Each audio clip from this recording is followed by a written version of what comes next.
সুপ্রিয় দর্শক শ্রোতা, বাজেট পরবর্তী বাজেট নিয়ে যে আলোচনা তার সূত্রপাত করতে চাই বাংলাদেশ টেলিভিশনের বাজেট নিয়ে বিশেষ আয়োজন বাজেট প্রত্যাশা ও প্রাপ্তি। আর এই আলোচনায় অংশ নিতে আমরা দুজন অতিথিকে আমন্ত্রণ জানিয়েছি। একেবারেই আমি শুরুতে তাদের পরিচয় করিয়ে দিতে চাই। আমার একেবারেই ডানে রয়েছেন জনাব Abdul Awal Mintu, Federation of Bangladesh Chamber of Commerce and ইন্ডাস্ট্রির সাবেক সভাপতি। তার পাশেই রয়েছেন শামসুল হক জাহিদ, ফিনান্সিয়াল এক্সপ্রেসের সম্পাদক।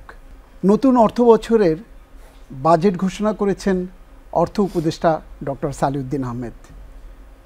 যে তথ্য উপাত্ত আমাদের সামনে এসছে, আমরা দেখেছি চলতি অর্থ বছরের তুলনায় 7,000 কোটি টাকা কমিয়ে 7,90,000 কোটি টাকার বাজেট প্রস্তাবনা তিনি তুলে ধরেছেন।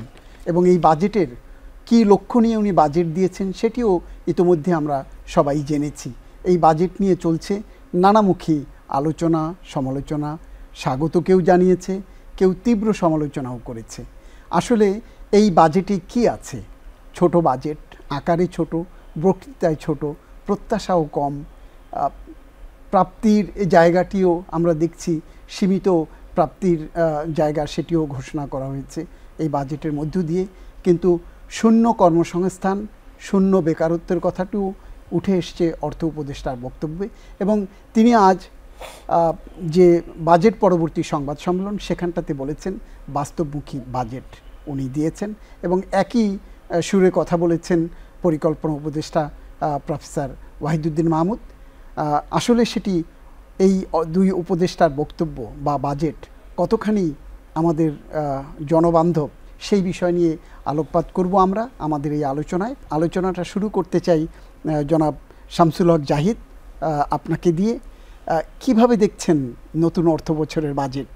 এই বাজেটকে কেউ বাস্তব বিবর্জিত বলছেন, সরকারের পক্ষ থেকে বলা হচ্ছে, বা অন্যান্য আলোচকরাও বলছেন না বর্তমান যে অর্থনৈতিক প্রেক্ষাপট সেই প্রেক্ষাপটে বাস্তবমুখী বাজেট। আপনার বিশ্লেষণ কি? এটা অবশ্যই বাস্তবমুখী বাজেট, কারণ আপনি বাজেটের আকার যদি দেখেন, সাধারণত আমাদের দেশের ঐতিহ্যটা কি বাজেট তৈরির, যে এবছরের যে বাজেট এর পরের বছরের বাজেট অন্তত এর চেয়ে বড় হবে, এটা একটা প্রতিযোগিতা ছিল অনেকটা। আর বাজেট যে আমাদের দেশে হতো, আমরা গণতান্ত্রিক সরকারও দেখেছি এবং আপনার যে স্বৈরাচারী সরকার তখন আরও বেশি হয়েছে। মানে এটাকে বলা হয় প্লেয়িং টু দ্য গ্যালারি। আমরা পপুলিস্ট বাজেট পারি আর না পারি একটা বৃহৎ আকারের বাজেট দেব, শেষ পর্যন্ত ওইটা বাস্তবায়ন হবে না, কিছুটা থেকে যাবে, পরের বছর এর চেয়েও বড় বাজেট দেব। এই যে একটা কালচার, সেই কালচার থেকে বেরিয়ে এসছে এবারের বাজেট গত বছর। কারণ এটা করা ছাড়া কোনো উপায়ও ছিল না।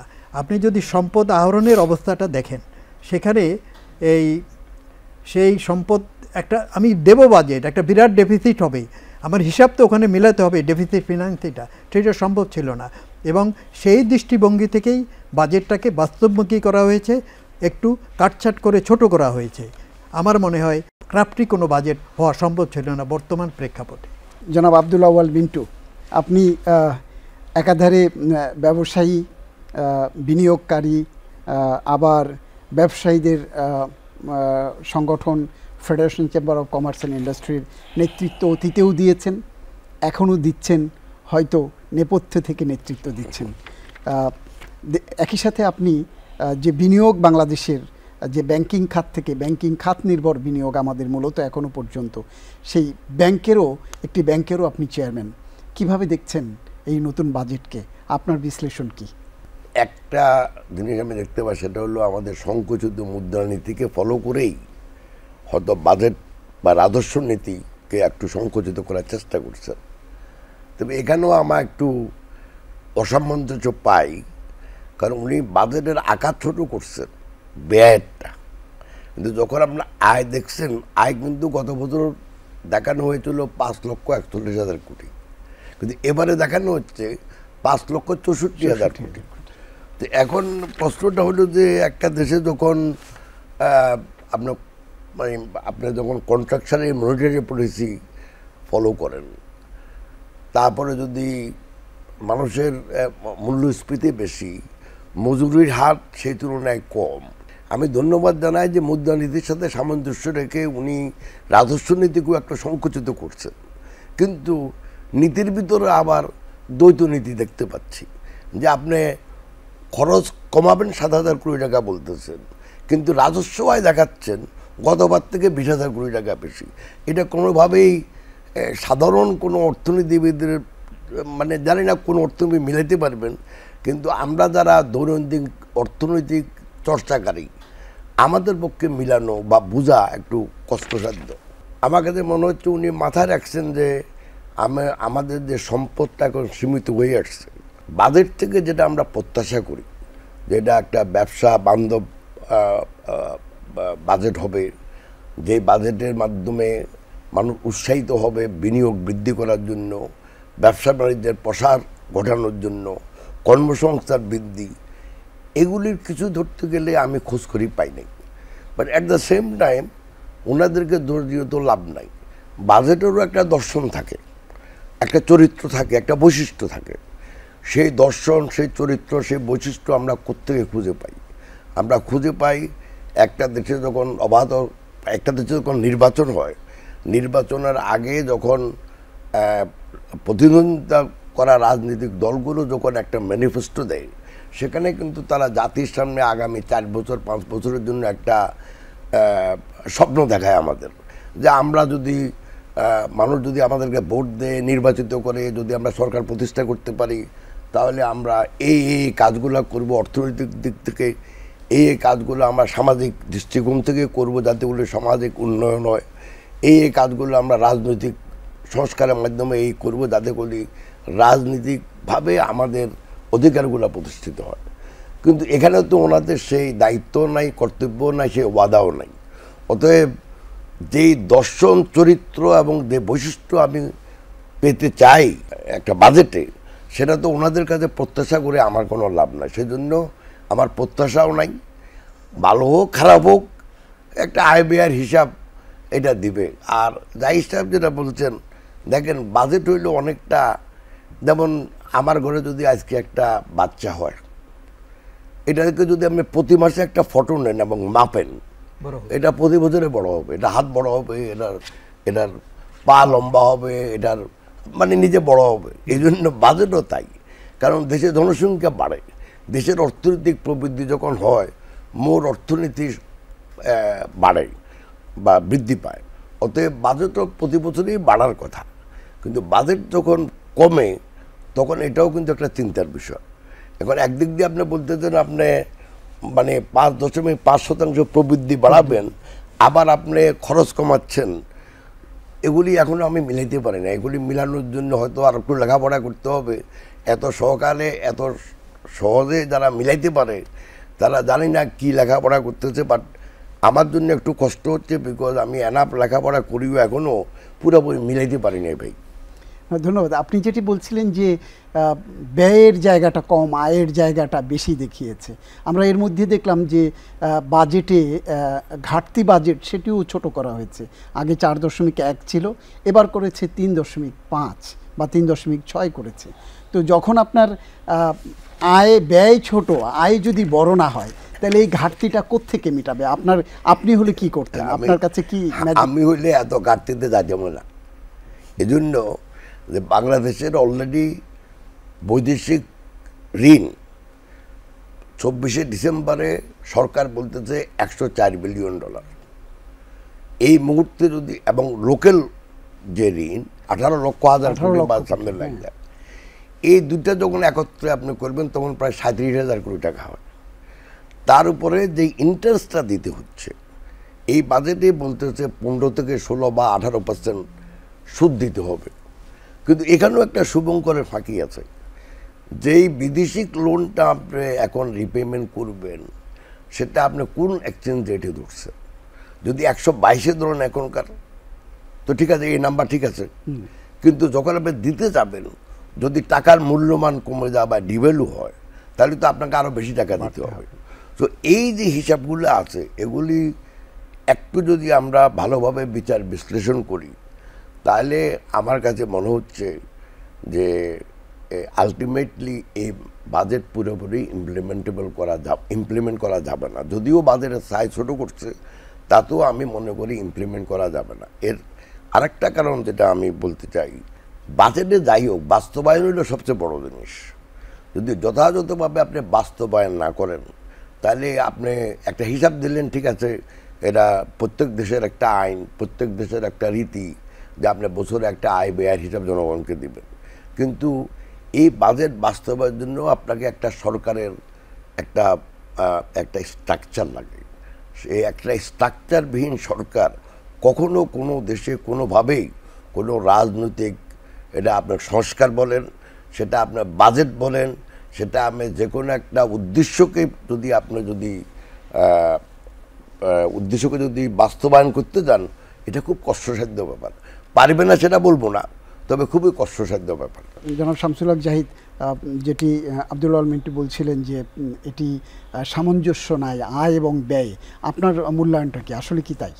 এবার তো যে পরিমাণ আপনার গ্যাপ থাকবে, ডেফিসিট থাকবে রেভিনিউ কালেকশনে, কোন জাদুমন্ত্রের বলে আপনি আগামী অর্থবছরে এটাকে চাঙ্গা করবেন?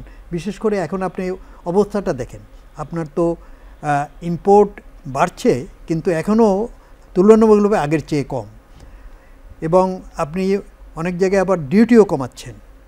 হ্যাঁ, আর কিছু কিছু এরিয়ায় হয়তো মেড ইন বাংলাদেশ এগুলো আপনি করছেন জাস্ট টু এলডিসি গ্রাজুয়েশনের ওইটার সঙ্গে একটু মিল রাখার জন্য, আপনি লিবারালাইজেশন যাকে বলে।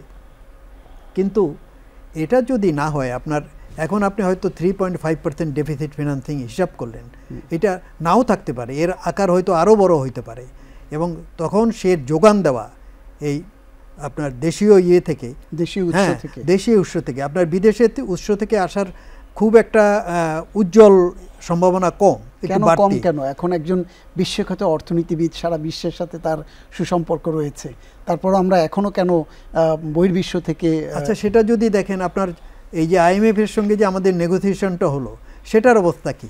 যদি ওইটাই কাজ করতো, তাহলে তো চাইলেই পাওয়া যেত। ওরা তো টাকা দেবে, যেই দিক, মাল্টিল্যাটারাল দিক আর বাইল্যাটারাল দিক, একটা যে টাকা দেবে সে তো অনেক হিসাব কিতাব করে দেবে, তার কমিটমেন্টটা কি। আর 2 নম্বর কথা হলো যে এই সরকারটা তো ধরা হবে যে এটা অস্থায়ী সরকার, অল্প কয়েকদিনের সরকার, এবং ওরা চায় যেই হোক, সে ব্যবসায়ী মহল হোক বা বিদেশি বিনিয়োগ করেই হোক, মাল্টিল্যাটারাল ইনস্টিটিউশন হোক, তারা সবাই চায় এমন একটা সরকার যেটা জনপ্রতিনিধিমূলক, এবং যার একটা পলিসি আমি বুঝতে পারবো, তার ফিসক্যাল পলিসি বলুক, মনিটারি পলিসি বলুক, যে তার একটা অন্তত 5 বছরের একটা ধারাবাহিক নীতি, মিশন এবং ভীষণ বুঝতে পারবে।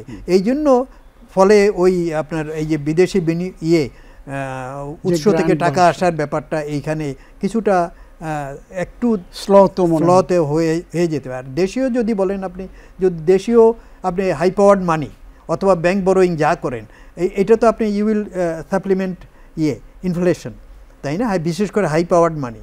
আর যদি আপনি ব্যাংক থেকে নেন, এবার you will effect private sector গ্রোথটা, যে মানে তারা লেন্ডিংয়ে পাবে না, যথাযথটা ক্রাউডিং আউট এফেক্ট হবে।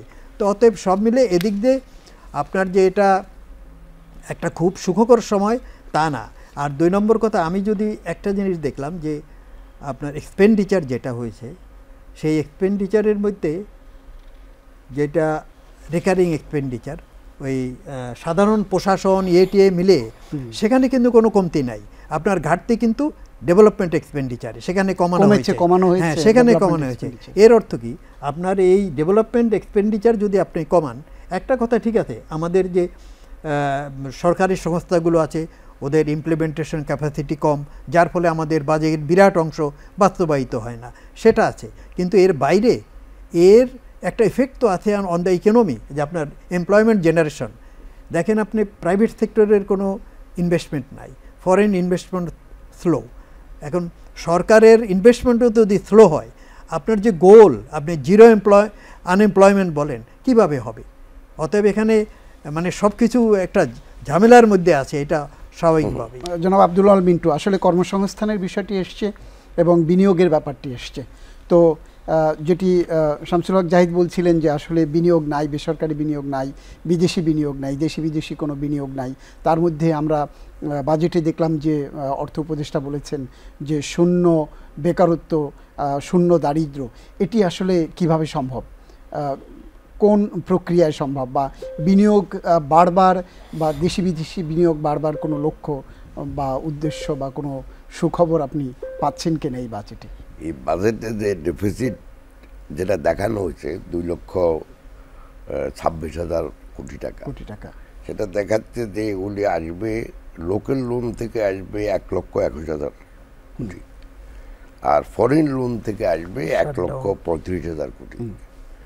আমার ব্যক্তিগত ধারণা এই ফরেন লোন এত টাকা পাওয়াটা খুব মুশকিল হবে এখন, কারণ আমরা দেখে আসতে গত 5-6 বছর থেকে যাই প্রতিশ্রুতি দেওয়া হয় তার শতকরা 50% বাংলাদেশে এসে ওই আর্থিক বছরে পৌঁছে না। তাহলে তার মানেটাই হলো যে সরকার আরও বেশি ঋণ নিতে হবে আমাদের দেশীয় ব্যাংকগুলো থেকে। এখন প্রবলেম উইথ দ্য সরকারি লোন উইথ দ্য দেশীয় ব্যাংক, কিছু যাই সাহেব বলছেন যে crowding out the private sector, but ওর থেকেও বেশি প্রবলেম যেটা আমি যেটা মনে করি সেটা হলো যে বাংলাদেশে গত 3 বছর থেকে আমাদের মূল্যস্ফীতি মজুরির প্রকৃত হার বৃদ্ধির থেকে বেশি, যার ফলে দেশের সঞ্চয় ওভারঅল দেশের জাতীয় সঞ্চয় কমে যাচ্ছে, কমে গেছে এবং প্রতি বছর কমে যাচ্ছে।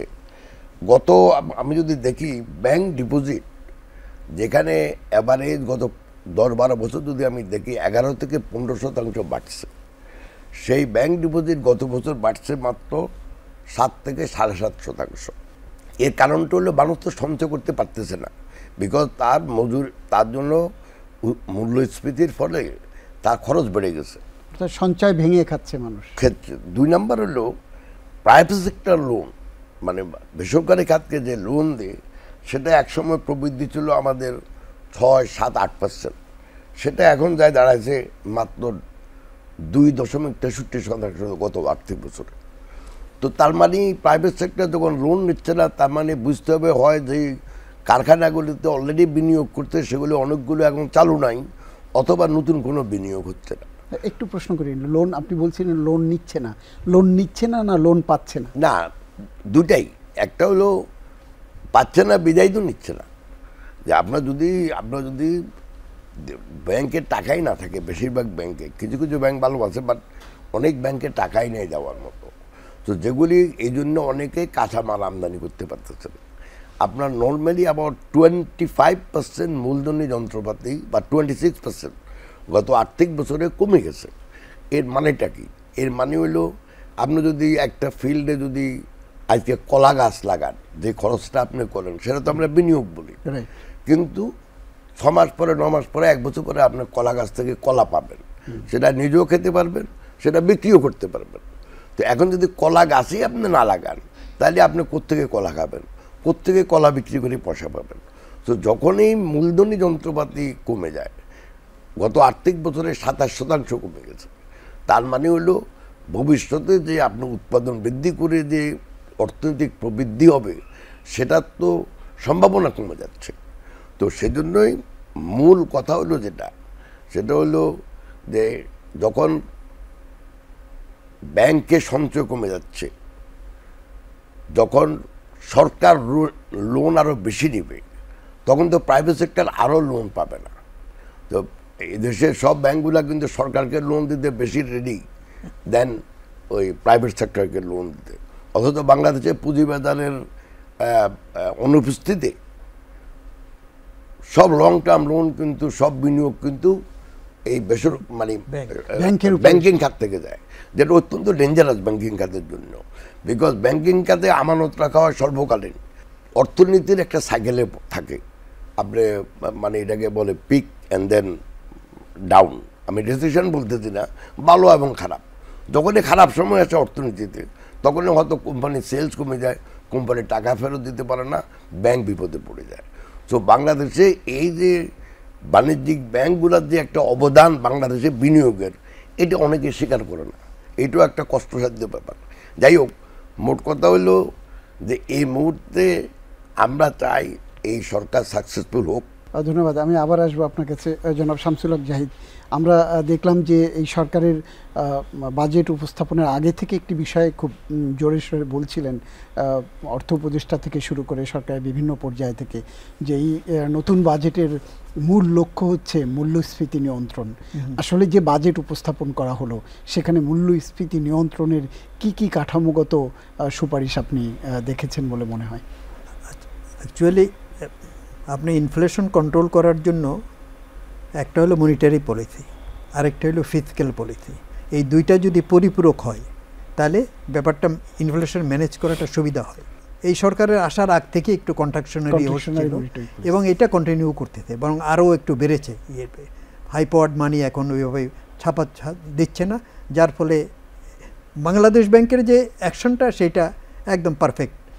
আর যে আপনার ফিসক্যাল পলিসি যেটা, এটা ফ্লাকচুয়েটিং, যখনই মানে একটু পিসমিল বেসিসে হয়, মানে আপনার জাস্ট একটা সিচুয়েশন হলো কন্ট্রোল করলে আপনি যখন এক্সেমশন দেবেন বা ওর ট্যারিফটা কমিয়ে দেবেন ইনফ্লেশন করার জন্য, যে আমাদের অনেক এসেনশিয়ালের আপনার উপরে কর কমিয়ে দিয়েছে, এইটা হয়।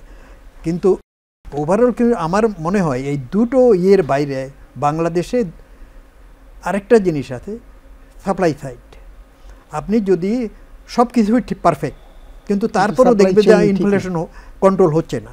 এর কারণটা হলো যে আপনার সাপ্লাই যদি ঠিক মতো না থাকে, একটা হলো ইম্পোর্ট এবং লোকালি যোগান দেওয়া, এই দুটোর মধ্যে বিভিন্ন এর মধ্যে আপনার ওয়েদার কন্ডিশন আছে, তারপর আপনার এই যে ল অ্যান্ড অর্ডারের ব্যাপার আছে, যে চাঁদাবাজির ব্যাপার আছে, এগুলোর ক্ষেত্রেও কিন্তু যখন কন্ট্রোল করতে আপনি না পারবেন, এই দুইটা মেজার দিয়েও আপনি ওই ডিস্টরশনটা আপনি করতে পারবেন না। ফলে বাংলাদেশে ইউনিক সিচুয়েশন আমি মনে করি যে ইনফ্লেশন কন্ট্রোলের জন্য ওই আপনার চাঁদাবাজি, আদার মিডলম্যান বা সিন্ডিকেশন ইত্যাদি মিলিয়ে এগুলো কন্ট্রোল করাও জরুরি। জনাব আব্দুল আল মিন্টু, আমি আবার আপনার কাছে একটু আসতে চাই যে রাজস্ব ব্যবস্থাপনা ঢেলে সাজানোর একটা কথা বলা আছে, রাজস্ব আয় বাড়ানো, আর আপনি একটু আগে আরেকটি বিষয় বলছিলেন যে যদি বাস্তবায়ন করা যায়। তো এই বাস্তবায়ন দুইমুখী, একটা হলো রাজস্ব আদায়ের যে লক্ষ্যমাত্রা সেটিকে বাস্তবায়ন, এবং আমাদের যে ব্যয়ের যে লক্ষ্যমাত্রা সেটিকেও বাস্তবায়ন। এটিকে সমন্বয় করে কোন পথে এগোনো উচিত বলে আপনি মনে করছেন, বা সরকারের কি করণীয় এই বাজেট বাস্তবায়নের ক্ষেত্রে? বাংলাদেশে জিডিপি রেশিও পৃথিবীর বোধহয় সবচেয়ে কম, মানে উগান্ডা বুরুন্ডি থেকেও কম ভাই। আমাদের পার্শ্ববর্তী দেশ নেপাল, যেখানে আমাদের থেকে আমরা গরিব বলি, কিন্তু তাদেরও জিডিপি রেশিও প্রায় 16%। আরও পার্শ্ববর্তী দেশ আছে, ওদের আবার 12, 13, 14%। আর বাংলাদেশে বলে 8.5 থেকে 9%। এটার ভিতরেও, এই কমের ভিতরেও একটা জিনিস খুবই লক্ষণীয়, সেটা হলো দুই ধরনের ট্যাক্স বিদ্যমান থাকে যে কোনো দেশে। একটা হলো আমরা বলি প্রগ্রেসিভ ট্যাক্স, আর একটা হলো রিগ্রেসিভ ট্যাক্স। প্রগ্রেসিভ ট্যাক্স মানেটা হইল যে যত বেশি আপনি আয় করবেন তার উপরে তত বেশি আপনি কর দেবেন। আর রিগ্রেসিভ ট্যাক্স, যেটাকে পশ্চাদমুখী ট্যাক্স, মানে হলো ধনী যা দিবে গরিবও তা দিবে। মনে করেন কালকে যদি আপনি একটা সাবান কিনতে যান, আমার আয় যাই হোক, আমি যে ট্যাক্স ব্যাটটা দিচ্ছি সাবানের উপরে, আর আরেকজন রিক্সাওয়ালা ভাই যে সবচেয়ে কম আয় করে, তারও একই সমান ট্যাক্স। তো ধনী গরিব যখন সবাই একই ট্যাক্স দেয়, আমি যদি ওনাদের বাজেটের অবস্থা দেখি, এখানে ভ্যাটের উপর থেকে তারা ধরছে যে মোট 100 টাকা রাজস্ব আয়ের 38 টাকা আসবে ভ্যাট থেকে, অর্থাৎ পশ্চাদমুখী ট্যাক্স। ইনকাম ট্যাক্স ধরছে মাত্র 36 টাকা, আর বাকিটা হইল কাস্টম ডিউটি। এটার ভিতরও কাস্টম ডিউটি ধরছে অনলি 10.3%, আর সাপ্লিমেন্টারি ডিউটি যেটা, সেটা ধরছে 13.8%। এর কথাটা হইল, এগুলি করে অলরেডি বাংলাদেশ ট্যাক্সেশনের দিক দিয়া বা ট্যারিফের দিক দিয়া দুনিয়ার ওয়ান অফ দ্য হাইয়েস্ট। উন্নত দেশগুলোতে হলো অ্যাভারেজ ধরেন 4 থেকে 5% অফ দ্য টোটাল ইম্পোর্ট। উন্নয়নশীল দেশে হলো 7 থেকে 8%, আর বাংলাদেশ হলো এখন 26% পাই। অলরেডি হাইয়েস্ট, মানে এত হাইয়েস্ট আর কেউ নাই। তো এখন এত কিছু করে কি আপনি কি রাজস্ব আদায় বাড়াতে পারবেন? পারবেন না। রাজস্ব যারা আদায় করে তাদের সংস্কার লাগবে প্রথম। সংস্কার করতে গিয়ে কয়েকদিন থেকে ওই কাজকর্মই বন্ধ, 1। 2 নম্বর হলো অন্যান্য দেশে যারা কর দেয় তাদের পিছনে যারা চাকরি করে কর ডিপার্টমেন্টে তারা ব্যয় করে শতকরা 20% সময়। বাংলাদেশে যারা কর দেয় তাদের বিরুদ্ধে ব্যয় করে 80%। অর্থাৎ আপনি যদি একবার কর দেন তাহলে এবার আপনার অ্যাসেসমেন্ট শুরু, আল্লাহর নাম লই, আপনাকে টাইমতেই থাকবে যতক্ষণ পর্যন্ত ওনারা কিছু না পায়। তো এখন প্রশ্নটা হইল যে যারা কর দেয় না, যেমন বাংলাদেশে 18 কোটি দেশের লোক, 2,20 লক্ষ আছে 3 নাম্বার, তার ভিতরে 12 থেকে 13 লক্ষ লোক আপনার ইয়াদে ওই ট্যাক্স রিটার্ন দেয়, কিন্তু অ্যাকচুয়াল ট্যাক্স দেয় 6 থেকে 8 লক্ষ লোক মনে করেন, ওই 1000 টাকাতে হেরো ইনক্লুডেড। তার মানে হলো ফান্ডামেন্টালি, একদম fundamentally there is a wrong in the whole structure of tax collection. এই জন্যই আমি মনে করি যেভাবে আমাদের ট্যাক্স ডিপার্টমেন্ট এখন চলছে তাতে এই জীবনে কোনো দিন যে রাজস্ব টার্গেট ধরে এগুলি করতে পারবে না, মিট করতে পারবে না। সো টার্গেট একটা ধরে বছরের শেষে যা হয় হইল এই অবস্থা। দুনিয়াতে প্রায় দেশেই আছে, একটাকে বলে ফিসক্যাল রেসপন্সিবিলিটি অ্যাক্ট, অর্থাৎ আপনি যেটা বাজেটে বলবেন, বাজেট কিন্তু একটা আইন। বাজেট আপনার সংসদে পেশ করেন, আলোচনা সমালোচনা তর্ক বিতর্ক করার পরে সেই বাজেট পাস করা হয় সংসদে, প্রেসিডেন্ট সাইন করে, তার মানে একটা আইন। তো আপনি আইন করলেন যে আইনের ভিতরে বলা আছে আপনি 5,64,000 কোটি টাকা আয় করবেন, কিন্তু যদি আপনার 1 লক্ষ কোটি টাকা শুধু আয় করেন, 4 লক্ষ কোটি টাকা আয় করলেন না, আপনার কোনো শাস্তি আছে? কোনো জবাবদিহিতা আছে? কিছুই নেই। আমরা কিন্তু দীর্ঘদিন ধরে বলে আসতেছি যে ভাই একটা রাজস্ব ওই দায়িত্ব, মানে যেটা ফিসক্যাল রেসপন্সিবিলিটি অ্যাক্ট, একটা আইন তৈরি করেন যাতে করে প্রত্যেক 3 মাসে যারা রাজস্ব আদায় করে, যারা টাকা খরচ করে, সবাইকে দায়িত্ববান হইয়া জবাবদিহিতার সম্মুখীন হতে হইব যে তুমি এত আয় করবা বললে এখন হইল না কেন। তো যতক্ষণ পর্যন্ত দেশে কোনো আইন না থাকবে ওরা মিথ্যা কথাই বলবে, মিথ্যা আশ্বাস দিবে, আপনার কিছু করার নাই। আর সেজন্য যেটা দরকার সেটা হইল রাজস্ব রেসপন্সিবিলিটি অ্যাক্ট তৈরি করা আগে, মানে।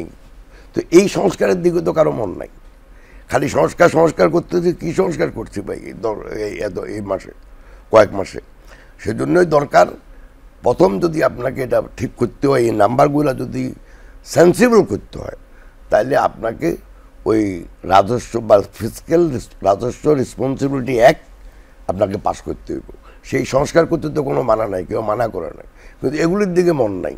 স্বাস্থ্য সংস্কার সব যাচ্ছে ওই প্রতিবেশী দেশ অথবা ব্যাংকক অথবা সিঙ্গাপুর ডাক্তার দেখানোর জন্য। কই স্বাস্থ্যের উন্নতির জন্য কোনো সংস্কার তো শুনলাম না।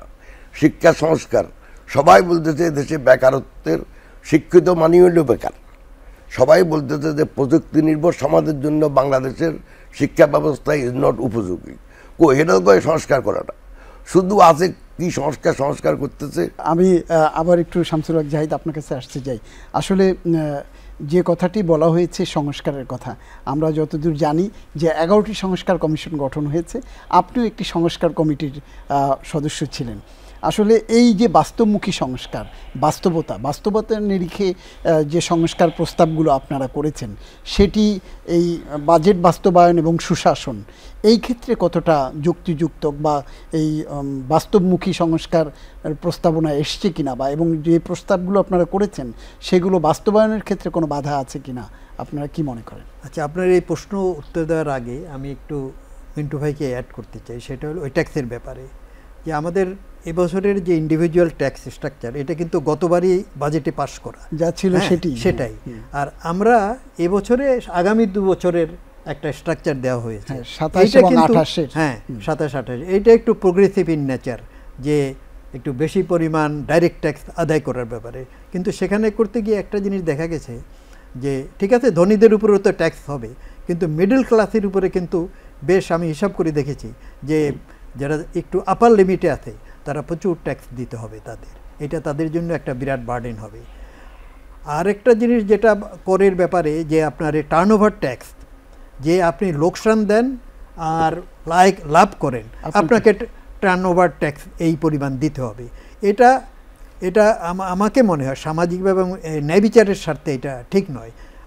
হবে কি অনেককে শেষ পর্যন্ত তার মূলধন থেকে ট্যাক্স দিতে হবে, একদিকে মূলধন ভেঙে খাচ্ছে আবার আরেকদিকে ট্যাক্সও দিতে হবে মূলধন টার্নওভার যা সে লস করলো কিন্তু তারপরে এটা জনস্বার্থের সাথে সাংঘর্ষিক। আচ্ছা, যেটা আপনি বলছিলেন যে সংস্কার, সুশাসন এবং জবাবদিহিতা। সুশাসন কিন্তু আমাদের অর্থ উপদেষ্টা তার বক্তৃতায় সুশাসনের ইস্যুটা বেশ জোর দিয়েছে। এখন সুশাসন যে সংস্কারের জন্য যে 11টা বোধহয় কমিশন, 11টা কমিশন, আমরা মিডিয়া কমিশনের আমি একজন মেম্বার ছিলাম। তো এখন আমরা তো ধরেন গিয়ে আজকে 2 মাসের বেশি হয়ে গেছে, হ্যাঁ এপ্রিল পর্যন্ত। তার আগেই কিন্তু আমরা রিপোর্ট আমাদের ছিল বোধহয় এপ্রিলের শেষ, কিন্তু তার আগে আমরা 20 তারিখের দিকে বোধহয় রিপোর্টটা জমা দিয়েছিলাম। আমাদের আগে অনেকে রিপোর্ট জমা দিয়েছেন, আমাদের পরেও বোধহয় 2-1 দিয়েছেন। কিন্তু আমি তো অনেকগুলো আমরা যেমন কমিশন রিপোর্ট দেই, সরকার প্রধান আমাদেরকে কাছে চেয়েছিলেন যে যেগুলো বাস্তবায়নযোগ্য এরকম একটা লিস্ট আপনারা আমাকে দেন, মানে এটার জন্য খুব একটা জুট ঝামেলা নেই। তা আমরা সেটা দিয়েছি। এর আগে ওই হোয়াইট পেপার ছিল ইকোনমির উপরে, সেটাও একটা ছিল, তারাও অনেক রিকমেন্ডেশন করেছিলেন। এখন দৃশ্যমান যদি আপনি কিছু সংস্কার না দেখেন তাহলে মানুষের যে একটা মধ্যে একটা আস্থাহীনতার হয় যে এরা সংস্কার করবেই না বা এ নিয়ে একটা টালভানা করতে। আমার মনে হয় সরকারের উচিত কিছু কিছু দৃশ্যমান সংস্কার বাস্তবায়ন করা। ধন্যবাদ জনাব আব্দুল মিন্টু। আমরা দেখলাম যে আমাদের স্থানীয় বাণিজ্য বা আন্তর্জাতিক বাণিজ্যের নানান টানা পোড়ন চলছে। বিনিয়োগের যে কথাটা আপনি বলছিলেন, বা ব্যাংকিং খাতের বা টোটাল আর্থিক খাতের চিত্রই আমরা খুব কঠিন এবং করুণ আর্থিক অবস্থা আমরা দেখছি। এর মধ্যে বহির্বিশ্বের চাপ আসছে, যেমন পার্শ্ববর্তী দেশ ভারত থেকে তাদের সাথে দ্বিপাক্ষিক বাণিজ্যের একটি চাপ আছে আমাদের সাথে, আবার মার্কিন যুক্তরাষ্ট্রের সাথেও আমাদের একটি বাণিজ্যিক একটি চাপ আমরা অনুভূত হচ্ছে আমাদের মধ্যে। তার প্রেক্ষিতে বাজেটে আমরা দেখলাম যে 110টি পণ্যের আমদানি শুল্ক সম্পূর্ণ প্রত্যাহার, 65 পণ্যের আমদানি শুল্ক হ্রাস, 9টি পণ্যের সম্পূর্ণ শুল্ক পুরোপুরি প্রত্যাহার করা হয়েছে এবং 442টি পণ্যের সম্পর্ক শুল্ক হ্রাস করার প্রস্তাব করা হয়েছে। এর মাধ্যমে যুক্তরাষ্ট্রকে পুরোপুরি সন্তুষ্ট করে এই দ্বিপাক্ষিক বাণিজ্য কতটা সম্ভব বলে মনে করেন, এবং এই বাজেট বাস্তবায়নের ক্ষেত্রে আমরা যে রাজস্ব আহরণের যে জায়গাটা দেখছি সেখানটাতে কতটা এর প্রভাব ফেলবে বলে মনে করেন? এই যুক্তরাষ্ট্রের সাথে যেই এগুলি যতগুলো নাম্বার আপনি বললেন এগুলি বেশিরভাগই কিন্তু যুক্তরাষ্ট্রের থেকে আমদানি পণ্যের কথাই আপনি বলছেন। এগুলি থেকে খুব একটা বেশি আয় হয় না। যেমন আমরা কটন আনি অনেক, এই কটনের উপরে এমন কোনো ট্যাক্স নেই ভাই, ওই 3%, 5%, এগুলি মাফ করে দিলেই ভালো। এই জন্য যে আপনার এখনও গার্মেন্ট এক্সপোর্ট, আমাদের টোটাল এক্সপোর্টের এখনও 82%। তো 82%-র ভিতরে এখনও নাম্বার 1 ইম্পোর্টার হলো আমেরিকা। হয়তো আমেরিকার সাথে একটা যুক্তিযুক্ত সমাধানে আসাই ভালো। আর আমি মনে করি যদি সমাধানে আসে তাহলে হয়তো এক্সপোর্টটা আর একটু বাড়বে। কিন্তু এখানে সমস্যা হলো যে একটা দেশ 18 কোটি লোকের দেশ, একটা মাত্র পণ্যর বা একটা রিলেটেড পণ্যের উপরে যদি এই মাত্রা নির্ভর করেন, কোনো কারণে যদি দুনিয়ার আর্থিক অবস্থা খারাপ হয় তাহলে তো আপনার ধসে পড়বেন। তো এই জন্য এটাকে ডাইভার্সিফাই করা অনেক জরুরি। এটা ভাই ছোট কথা থেকে শুনে আসতেছি যে বাজার বহুমুখী করে। বহুমুখী কিন্তু কিছু হতে দেখলাম না, কথা বুঝছেন। এখন খুব ঠেলাঠেলি হতেছে, পেপারে দেখবেন যে এত আম রপ্তানি করবো, এত আম রপ্তানি করবো। আজকে ভাই আম দাম রপ্তানি করি কি কোনো দেশ বাতি দেখতে পারে নাকি? আম দাম কলা এগুলি, হ্যাঁ সাউথ আমেরিকাতে কিছু কিছু দেশ আছে ওগুলি শুধু কলা রপ্তানি করি খায় আমেরিকাতে, কথা বলছিল। কিন্তু আমরা কোথায় কলা রপ্তানি করবো? বিনিয়োগের প্রশ্নটা অত্যন্ত জরুরি। এখানে আমি একটু বলতে চাই, বিনিয়োগ তো বললে বিনিয়োগ হয় না। বিনিয়োগের প্রধান উৎস হলো দেশের সঞ্চয়, 2 নম্বর উৎস হলো দেশের উদ্যোক্তা শ্রেণী। একটা দেশে যদি উচ্চ মূল্যস্ফীতি যদি মজুরির হার বৃদ্ধির থেকে বেশি হয়, সেখানে সঞ্চয় কম হয়। যে কোনো দেশে বিনিয়োগের শতকরা 97%, 96-97% আসে নিজস্ব দেশজ সঞ্চয় থেকে। যদি আপনার সঞ্চয় কমে যায়, একটু আগে আপনাকে বলছি আমি, যেখানে ছিল 10 থেকে 11%, ও যদি আপনি জিডিপি অনুপাতে ধরেন, একসময় আমাদের প্রায় 28% ছিল জিডিপির অনুপাতে সঞ্চয়, এখন কমে এটা চলে আসছে 26% নেমেছে। তো সঞ্চয় যদি কমে যায় তাহলে বিনিয়োগটা আসবে কোত্থেকে? আচ্ছা, আর যদি সঞ্চয় হইল, টাকাও আছে ধরেন, উদ্যোক্তা বিনিয়োগও করতে চায়, কিন্তু এখানে একটা বড় বিষয় থাকে পরিবেশ, যে বিনিয়োগের পরিবেশ আপনার দেশে আছে কিনা। একটা দেশে যদি সামাজিক শৃঙ্খলা না থাকে, আইন শৃঙ্খলার যদি কোনো ভালাই না থাকে, সেখানে তো আর্থিক মূলধন কেউ বিনিয়োগ করবে না। সো একদিক দিয়ে পরিবেশ, আর একদিক দিয়ে আর্থিক মূলধনের সরবরাহ থাকতে হবে।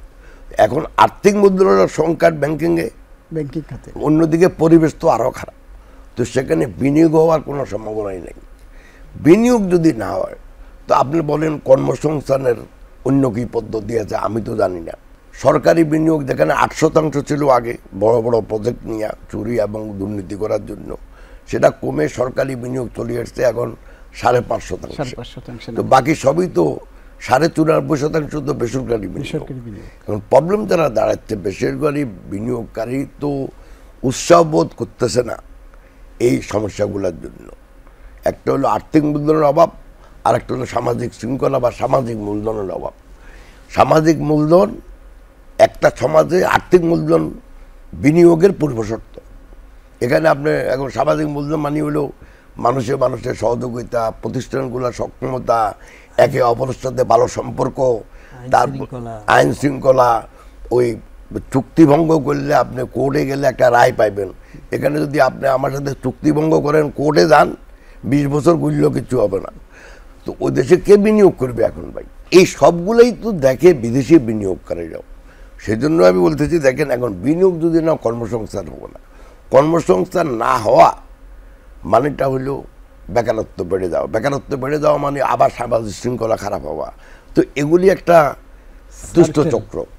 তো এমন একটা চক্রে আমরা পড়ছি, এটা থেকে যদি বেরোতে হয়, তাহলে আমার ব্যক্তিগত ধারণা, যদি একটা জনপ্রতিনিধিত্বশীল সরকার না হয়, যারা জনগণের নিকট দায়বদ্ধ থাকবে, এটা তো কেউ করবেও না, করতে পারবেও না জনগণের ম্যান্ডেট ছাড়া। অতএব ভবিষ্যতে যদি জনপ্রতিনিধিত্বশীল সরকার গঠন না হয়, তাহলে কিন্তু আমাদের সমস্যা আরও বাড়বে। ধন্যবাদ আপনাকে। আমরা আলোচনার একেবারে শেষ পর্যায়ে চলে এসেছি। শেষ মুহূর্তে এসে জনাব শামসুল হক জাহিদ, আপনার কাছে জানতে চাই যে আমাদের যে নানানমুখী সীমাবদ্ধতা আছে, এই সীমাবদ্ধতা থেকে জনাব আব্দুল আল মিন্টু বললেন যে গণতান্ত্রিক সরকার, যেটি উনি সামারাইজ করতে চাইলেন, যে গণতান্ত্রিক সরকার না আসলে, গণতান্ত্রিক সরকারের যদি রাজনৈতিক মিশন ভীষণ না থাকে এবং সব কিছু সামাল না দিতে পারলে পারবে না। কিন্তু এই সরকারের তো একটি কোনো ম্যান্ডেট নাই। ম্যান্ডেট বলতে যে ওরকম রাজনৈতিক কোনো আদর্শ, অভিলাষ, এরকম কোনো কিছু নাই। তারপরে যে বাজেটটি দিয়েছে, এই বাজেট দিয়ে কি আসলে সমাজে শান্তির প্রতিষ্ঠা বা ন্যায় বিচার প্রতিষ্ঠা বা এই যে বিশৃঙ্খলা, সেটি কতটুকু দূর করা সম্ভব বলে আপনি মনে করেন? নিয়তের উপরে নির্ভর করবে। আমরা এই পর্যন্ত যে মব ভায়োলেন্স যেটা দেখি নানান অঞ্চলে, ব্যবসায়ীরা স্বস্তি বোধ করছে না। আপনি পথে ঘাটে যে খুন, রাহাজানি, আপনার ছিনতাই, এগুলো হচ্ছে, মানুষ তো মানে একেবারে নাজেহাল অবস্থা। এখান থেকে যদি আপনি বাজেট বাস্তবায়ন করবেন, এইটা বাস্তবায়নের সঙ্গে যদি আইন শৃঙ্খলা পরিস্থিতির আপনি মানে কী বলেন উন্নতি না করতে পারেন, তাহলে বাজেটের লক্ষ্যটা অনেকখানি হারিয়ে যাবে আমার মনে হয়, ম্লান হয়ে যাবে এবং বাস্তবায়ন করাও ডিফিকাল্ট হতে পারে। ধন্যবাদ আপনাদের দুজনকে আমাদের আলোচনায় অংশগ্রহণের জন্য। আলোচনা করতে করতে আমাদের সময় প্রায় শেষ পর্যায়ে চলে এসছে। বাজেটে প্রত্যাশা ও প্রাপ্তি এই আলোচনায় আজকে দুজন বিজ্ঞ অতিথি আমাদেরকে নানান পরামর্শ এবং বাস্তবতা তুলে ধরেছেন এবং যে বিষয়গুলোকে সামনে নিয়ে এসছেন, আমরা আশা করতে চাই বর্তমান সরকার, অরাজনৈতিক সরকার এই বিষয়গুলোকে, যে সুপারিশগুলো উঠে এসছেন ওনাদের বক্তব্যে, সেই সুপারিশগুলোকে গ্রহণ করবে এবং জনকল্যাণের যে বাজেটের কথা বলা হচ্ছে, সীমিত সম্পদের মধ্যে সুষম বন্টনের কথা বলা হয়েছে, সেটি বাস্তবেই সেটি কার্যকর হবে, সেই প্রত্যাশা রেখে শেষ করছি আজকের এই আলোচনা। আপনাদেরকে আমাদের সঙ্গে থাকবার জন্য অসংখ্য ধন্যবাদ। আল্লাহ হাফিজ।